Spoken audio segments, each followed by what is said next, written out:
नहीं है। गांव देहात में जूते बनाने वाले हो, बाल काटने वाले हो, कपड़े सिलने वाले दर्जी हो, इनकी अहमियत कभी खत्म नहीं हो सकती।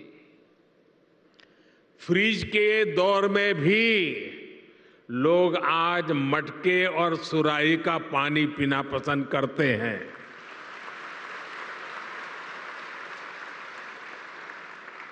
दुनिया कितनी भी आगे बढ़ जाए, टेक्नोलॉजी कहीं भी पहुंच जाए, लेकिन इनकी भूमिका, इनका महत्व हमेशा रहेगा। और इसलिए आज समय की मांग है कि इन विश्वकर्मा साथियों को पहचाना जाए, उन्हें हर तरह से सपोर्ट किया जाए।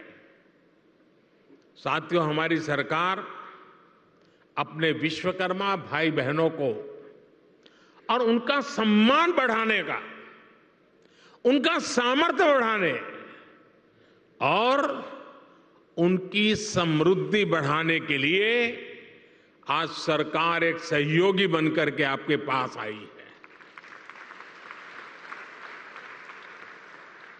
अभी इस योजना में 18 अलग अलग तरह का काम करने वाले विश्वकर्मा साथियों पर फोकस किया गया है। और शायद ही कोई गांव ऐसा होगा कि जहां इस 18 प्रकार के काम करने वाले लोग न हो। इनमें लकड़ी का काम करने वाले कारपेंटर, लकड़ी के खिलौने बनाने वाले कारीगर, लोहे का काम करने वाले लोहार, सोने के आभूषण बनाने वाले सुनार, मिट्टी का काम करने वाले कुम्हार, मूर्तियां बनाने वाले मूर्तिकार, जूते बनाने वाले भाई, राजमिस्त्री का काम करने वाले लोग, हेयर कटिंग करने वाले लोग, कपड़े धुलने वाले लोग, कपड़े सिलने वाले लोग, माला बनाने वाले, फिशिंग नेट बनाने वाले, नाव बनाने वाले, ऐसे अलग अलग के तरह तरह के काम करने वाले साथियों को शामिल किया गया है। पीएम विश्वकर्मा योजना पर सरकार अभी 13,000 करोड़ रुपए खर्च करने वाली है। मेरे परिवारजनों, कुछ साल पहले, करीब 30-35 साल हो गए होंगे, मैं एक बार यूरोप में ब्रसेल्स गया था। तो वहां कुछ समय था, तो मुझे वहां के जो मेरे होस्ट थे वो एक ज्वेलरी का एग्जीबिशन था, वो देखने के लिए ले गए। तो मैं जिज्ञासा से जरा पूछ रहा था उनको कि भाई यहाँ ये चीज़ों का मार्केट कैसा होता है, क्या होता है। तो मेरे लिए बड़ा सरप्राइज था। उन्होंने कहा, साहब यहाँ जो मशीन से बनी हुई ज्वेलरी है उसकी डिमांड कम से कम होती है, जो हाथ से बनी हुई ज्वेलरी है लोग महंगे से महंगे पैसे देकर के भी उसको खरीदना पसंद करते हैं। आप सभी हाथ से, अपने हुनर से जो बारीक काम करते हैं, दुनिया में उसकी डिमांड बढ़ रही है। आजकल हम देखते हैं कि बड़ी बड़ी कंपनियां भी अपने प्रोडक्ट बनाने के लिए अपना काम दूसरी छोटी छोटी कंपनियों को देती है। ये पूरी दुनिया में एक बहुत बड़ा इंडस्ट्री है। आउटसोर्सिंग का काम भी हमारे इन्हीं विश्वकर्मा साथियों के पास आए। आप बड़ी सप्लाई चेन का हिस्सा बने। हम इसके लिए आपको तैयार करने की दिशा में आगे बढ़ रहे हैं। हम दुनिया की बड़ी बड़ी कंपनियां आपके दरवाजे पर आकर के खड़ी रहें, आपके दरवाजे पर दस्तक दें, वो क्षमता आपके अंदर लाना चाहते हैं। इसलिए ये योजना विश्वकर्मा साथियों को आधुनिक युग में ले जाने का प्रयास है, उनका सामर्थ्य बढ़ाने का प्रयास है।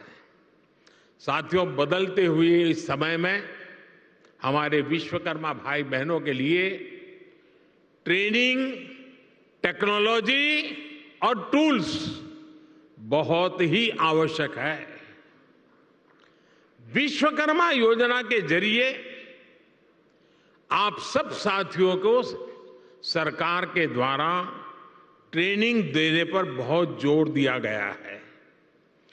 ट्रेनिंग के दौरान भी, क्योंकि आप रोजमर्रा की मेहनत करके कमाने खाने वाले लोग हैं, इसलिए ट्रेनिंग दरमियान भी आपको हर रोज 500 रुपया भत्ता सरकार की तरफ से दिया जाएगा।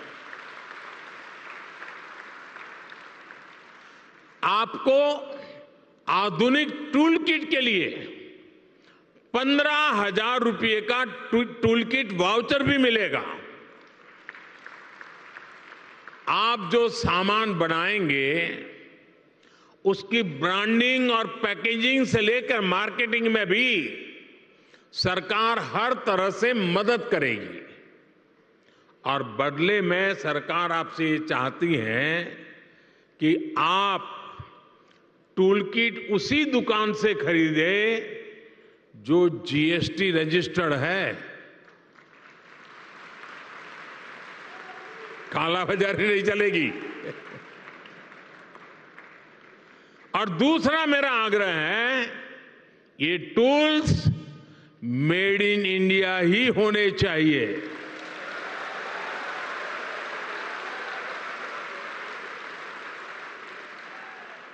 मेरे परिवारजनों, अगर आप अपना कारोबार बढ़ाना चाहते हैं तो शुरुआती पूंजी की दिक्कत ना आए, इसका भी ध्यान सरकार ने रखा है।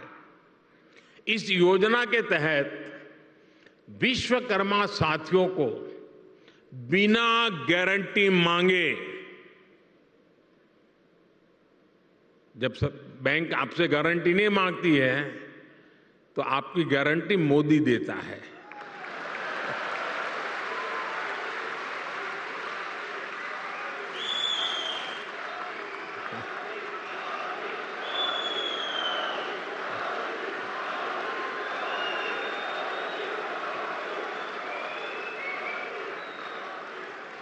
बिना गारंटी मांगे 3 लाख रुपए तक का कर्ज मिलेगा, आपको ऋण मिलेगा। और यह भी सुनिश्चित किया गया है कि इस ऋण का ब्याज बहुत ही कम रहे। सरकार ने प्रावधान ये किया है कि पहली बार में अगर आपने की ट्रेनिंग हो गई, आपने नए टूल ले लिए, तो पहली बार आपको 1 लाख रुपए तक का ऋण मिलेगा। और जब आप ये चुका देंगे, ताकि पता चलेगा कि काम हो रहा है, तो फिर आपको 2 लाख रुपया का ऋण और उपलब्ध होगा। मेरे परिवारजनों, आज देश में वो सरकार है जो वंचितों को वरीयता देती है। ये हमारी सरकार ही है जो वन डिस्ट्रिक्ट वन प्रोडक्ट योजना के जरिए हर जिले के विशेष उत्पादों को बढ़ावा दे रही है। हमारी सरकार ने ही पहली बार रेहड़ी पटरी ठेले वालों को पीएम स्वनिधि के तहत मदद की है। बैंक के दरवाजे उनके लिए खोल दिए हैं। ये हमारी सरकार है जिसने आजादी के बाद पहली बार बंजारा और गुमंत जनजातियों की परवाह की है। ये हमारी ही सरकार है जिसने आजादी के बाद पहली बार दिव्यांग जनों के लिए हर स्थान पर विशेष सुविधाएं विकसित की है। जिसे कोई नहीं पूछता, उसके लिए गरीब का ये बेटा मोदी उसका सेवक बनकर आया है। सबको सम्मान का जीवन देना, सभी तक सुविधा पहुंचाना, ये मोदी की गारंटी है।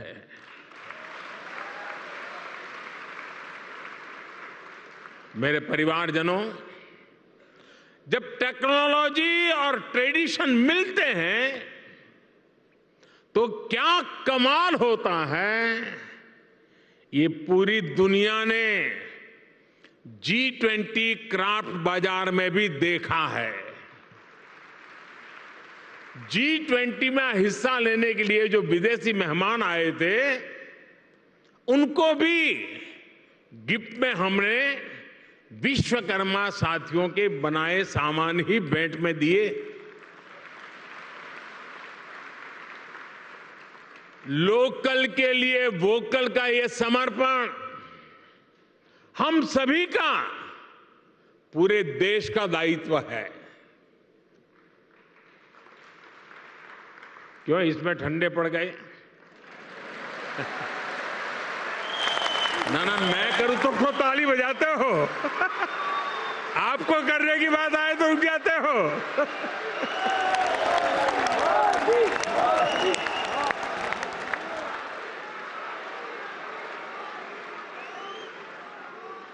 आप मुझे बताइए, हमारे देश में जो चीजें हमारे कारीगर बनाते हैं, हमारे लोग बनाते हैं, वो दुनिया के बाजार में पहुंचनी चाहिए कि नहीं पहुंचनी चाहिए? दुनिया के बाजार में बिकनी चाहिए कि नहीं बिकनी चाहिए? तो ये काम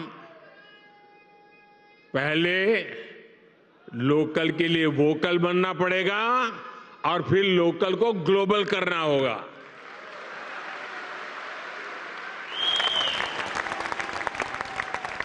साथियों, अब गणेश चतुर्थी, धनतेरस, दीपावली सहित अनेक त्योहार आने वाले हैं।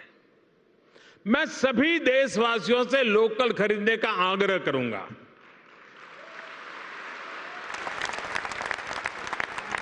और जब मैं लोकल खरीदने की बात करता हूं तो कुछ लोगों को इतना ही लगता है कि दिवाली के दिए ले ले, बस और कुछ नहीं।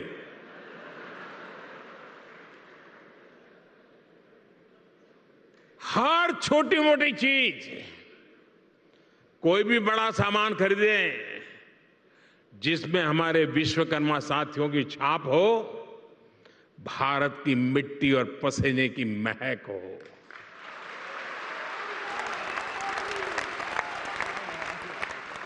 मेरे परिवारजनों, आज का विकसित होता हुआ भारत हर क्षेत्र में अपनी नई पहचान बना रहा है। कुछ दिन पहले हमने देखा है कि कैसे भारत मंडपम को लेकर दुनिया भर में चर्चा हुई है। ये इंटरनेशनल एग्जीबिशन सेंटर यशोभूमि इसी परंपरा को और भव्यता से आगे बढ़ाता है। और यशोभूमि का सीधा सीधा संदेश है, इस भूमि पर जो भी होगा यश ही यश प्राप्त होने वाला है।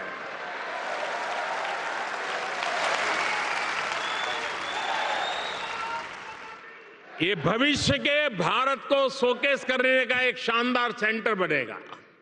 साथियों, भारत के बड़े आर्थिक सामर्थ्य, बड़ी व्यापारिक शक्ति को शोकेस करने के लिए भारत की राजधानी में जैसा सेंटर होना चाहिए, ये वो सेंटर है।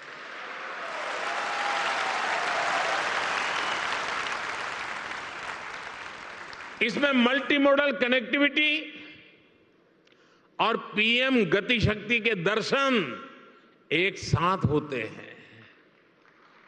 अब देखिए, ये एयरपोर्ट के पास में है, इसको एयरपोर्ट से कनेक्ट करने के लिए मेट्रो की सुविधा दी गई है।